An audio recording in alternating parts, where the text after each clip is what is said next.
ऐसी खबर की जो ये नारा देकर आया कि तिलक तराजू और तलवार, इनको मारो जूते चार।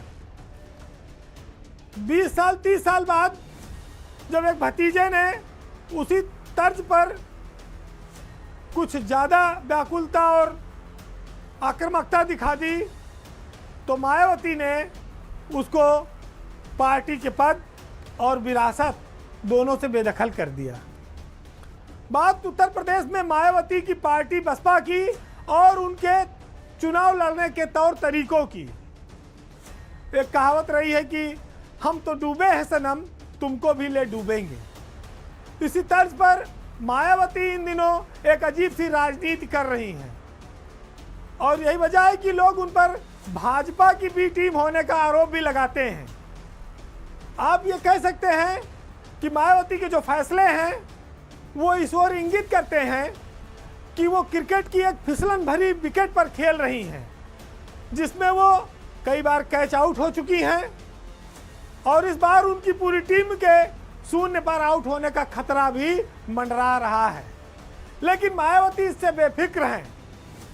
वो अलग चुनाव लड़ने का पहले फैसला कर चुकी हैं और इन दिनों वो दनादन टिकट बदल रही हैं। ऐसा वो टिकट काट रही हैं, बार बार दूसरों को दे रही हैं, जिसमें सीधे इंडिया गठबंधन को नुकसान हो, समाजवादी पार्टी को नुकसान हो तो स्वाभाविक फायदा एनडीए को होगा। यही इसी वजह से मायावती पर ये आरोप लग रहे हैं कि वो डर गई हैं।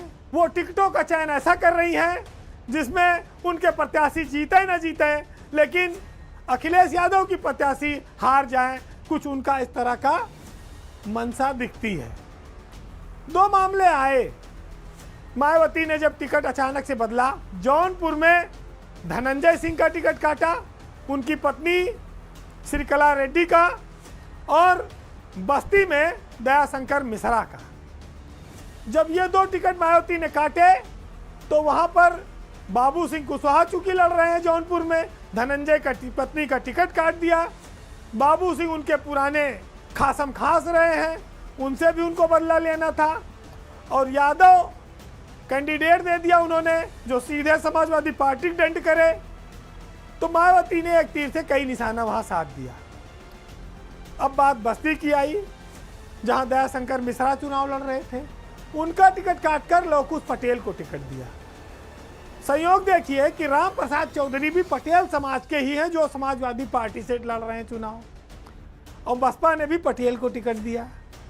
तो मायावती के जो टिकट हैं वो साफ बताते हैं कि वो सीधा टारगेट उनका है कि अखिलेश यादव और इंडिया गठबंधन को सीधे डैमेज करो और उनका जितना वोट हो सके काटो।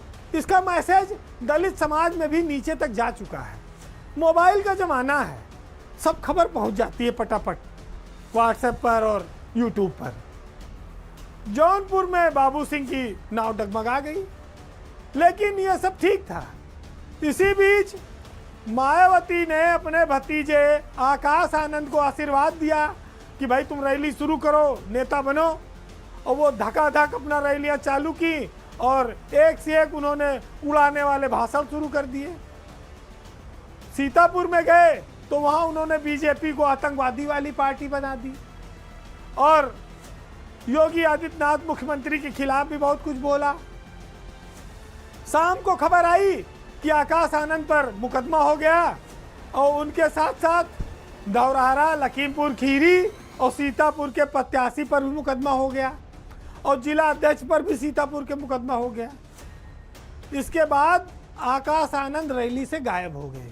उनकी रैलियां रद्द कर दी गई मायावती ने, उनका बाहर निकलना बंद हो गया और 9 दिन बाद न वो घर के रहे और न उत्तराधिकारी पद से भी हटा दिया, नेशनल कोऑर्डिनेटर पद से भी हटा दिया और कहा कि अभी आकाश बच्चे हैं, अभी परिपक्वता नहीं आई है। मायावती किन कारणों से ऐसा कर रही हैं, ये लोगों के बीच चर्चा का विषय है।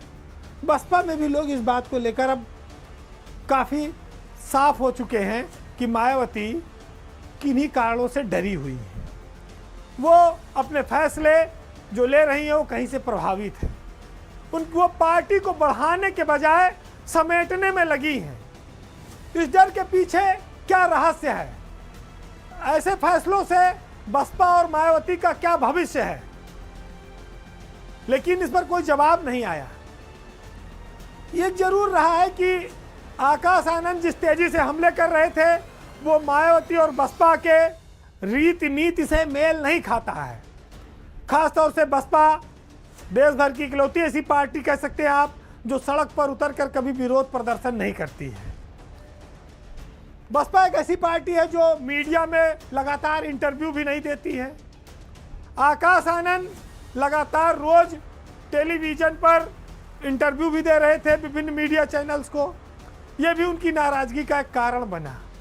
मायावती जिस दौर में है, जितना वो चुनाव हार चुकी हैं, लोकसभा और विधानसभा में जो उनकी पोजीशन है, इस बार वो एक भी सीट जीतने की स्थिति में है या नहीं।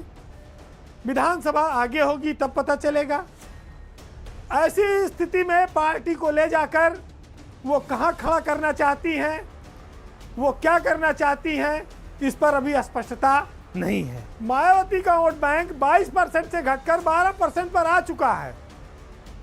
उसका अधिकतर हिस्सा तो भाजपा ने पहले ही लूट लिया था। लेकिन इस बार मायावती के फैसले भाजपा से उनकी नजदीकी या भाजपा को लाभ पहुंचाने वाली स्थिति से बहुजन समाज का कुछ हिस्सा इंडिया गठबंधन को ओर भी जा रहा है। ये राजनीति के जो जानकार हैं ये वो इस बात को महसूस कर रहे हैं।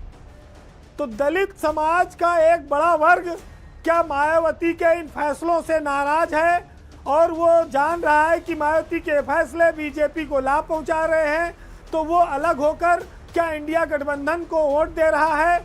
ये चुनाव के परिणाम के बाद समीक्षा में आएगी बात। लोकतंत्र में ऐसी पार्टियों का उदय भी बहुत तेजी से हुआ है और उनका अंत भी ऐसा होता है कि फिर एक पीढ़ी के बाद अगली पीढ़ी उसको संभाल नहीं पाती है।